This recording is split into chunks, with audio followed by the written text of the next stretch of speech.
جو اپنے والدین کی نافرمانی کرنے والا شخص ہو۔ خدا کی قسم اس دور کے اندر سارے گناہوں سے زیادہ جو ہے والدین کی نافرمانی کی جا رہی ہے، بکثرت جو ہے لوگ والدین کی نافرمانی میں مبتلا ہے۔ اللہ کے حبیب صلی اللہ علیہ وسلم نے بھی فرمایا، قرآن پاک میں بھی بار بار اعلان ہوا، حالانکہ قرآن پاک میں اللہ پاک نے اپنے حق کے ساتھ پہلے فرمایا اپنا حق، اس کے بعد فرمایا کہ میرے حق کے بعد اگر کسی کا حق ہے فرمایا وبالوالدین احسانا، اس کے بعد اگر حق ہے وہ ان کا حق ہے والدین کے ساتھ احسان کرو، حسن سلوک کا معاملہ کرو۔ اس احسان کو علماء کرام نے لکھا، مفسرین نے فرمایا کہ احسان کس کو کہا جاتا ہے؟ فرمایا کہ احسان اس چیز کو کہا جاتا ہے کہ ایک شخص جو ہے ایک بچہ جو ہے والدین کے گھر میں پیدا ہوا، ٹھیک ہے، اب یہ جب پیدا ہوا بچپن میں اس کو ماں باپ نے پالا، جوان ہو گیا، اب جو ہے اپنی جوانی کو پہنچ چکا ہے، فرمایا کہ اب جب یہ والدین بوڑھے ہو چکے ہیں نا، اب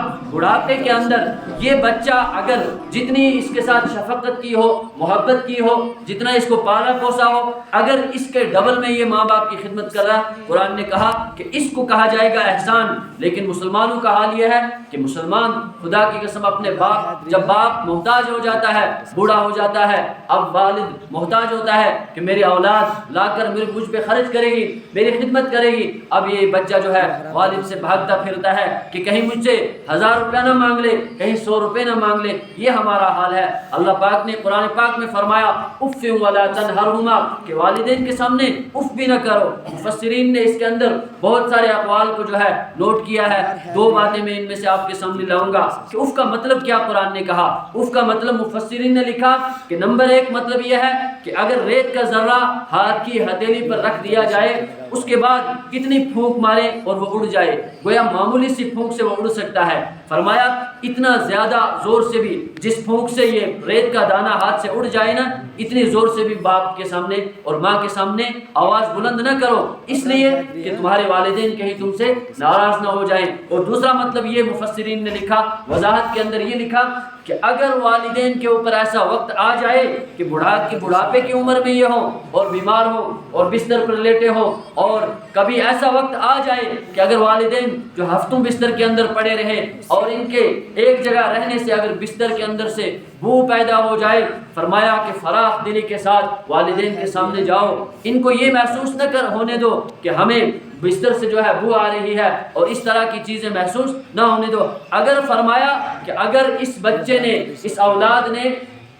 ماں باپ کے سامنے اپنا منہ ڈھانک لیا اور والدین کے دل میں یہ بات آ گئی کہ دیکھو اس بچے کو میں نے پالا، جوان ہو گیا، اب اس کو مجھ سے ہی بدبو آنے لگی ہے، فرمایا اگر یہ آ گیا، فرمایا یہ نافرمان مانا جائے گا۔ اتنا قرآن پاک نے کہا کہ اتنی احتیاط کی جائے گی والدین کے سامنے، بلکہ اللہ کے حبیب صلی اللہ علیہ وسلم نے فرمایا کہ رضا الرب فی رضا الوالد و سخط الرب فی سخط الوالد، کہ اگر تمہیں یہ دیکھنا ہو، یہ سمجھنا ہو کہ میرا پروردگار مجھ سے راضی ہے یا ناراض ہے، تو یہ دیکھ لیجئے کہ اگر تمہارے والدین تم سے راضی ہیں، سمجھ لو کہ تمہارا پروردگار تم سے راضی ہے، اور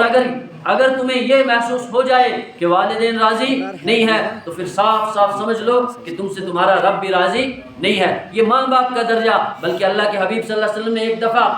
دائی حلیمہ کا استقبال کیا، اپنی جو ہے مزمل والی چادر اتاری اور استقبال کے لیے جو ہے بچھائی، اس پر آپ علیہ السلام نے دائی حلیمہ کو بٹھایا، یہ کس لیے؟ انہوں نے دودھ پلایا تھا۔ اللہ کے حبیب صلی اللہ علیہ وسلم نے ایک دفعہ فرمایا، آپ علیہ السلام کی عمر مبارک 53 سال ہو چکی تھی، نبوت کا وہ کٹھن دور اب گزر چکا تھا، اب راحت والا آرام والا دور آپ علیہ السلام کو میسر تھا۔ مکہ کے ان ظالموں سے بھی اس نے ہجرت کر لی تھی، اور اب مدینہ میں صحابہ کی ایک بہت بڑی تعداد ہے جو آپ کی وفادار ہے، آپ کی وفا شعار ہے۔ لیکن ایک موقع ایسا آیا، حضرت نبی اکرم صلی اللہ علیہ وسلم کو اپنا ماضی یاد آیا، بچپن کی طرف نظر گئی، اس کے بعد غمزدہ ہوئے میرے اور آپ کے آقا صلی اللہ علیہ وسلم، اور کچھ پریشان جو ہے محسوس کیا صحابہ نے۔ آپ علیہ السلام نے جو اپنی گردن مبارک کو جھکایا ہوا تھا، وہ صحابہ کرام نے برداشت نہیں کیا، صحابہ آئے، کہا یا رسول اللہ صلی اللہ علیہ وسلم بتائیں، ہم اپنی جان لٹانے کو تیار ہیں، یا رسول اللہ صلی اللہ علیہ وسلم آپ حکم کیجئے، ہم اپنا مال لٹانے کے لیے تیار ہیں، لیکن یہ بتائیں کہ کون سی چیز آپ کو پریشان کر رہی ہے، قربان جائے آپ صلی اللہ علیہ وسلم پر۔ فرمایا کہ ساری دنیا کی راحتیں اب میرے پاس موجود ہیں، سارے آرام موجود ہیں، لیکن ہے وہ والدین کی شفقت مجھ سے جو ہٹا لی گئی، اب میرے دل کے اندر وہ دکھ جو ہے وہ دوبارہ سے اس زمانے کو جو ہے یاد کرتا ہوں اور میرا دل جو ہے غم سے بھاری ہو جاتا ہے۔ فرمایا آج اگر محمد کی والدہ زندہ ہوتی اور اگر میں نماز میں ہوتا، نماز پڑھ رہا ہوتا، اللہ کے حکم کو جو ہے پورا کرنے میں مشغول ہوتا، اس کے بعد میری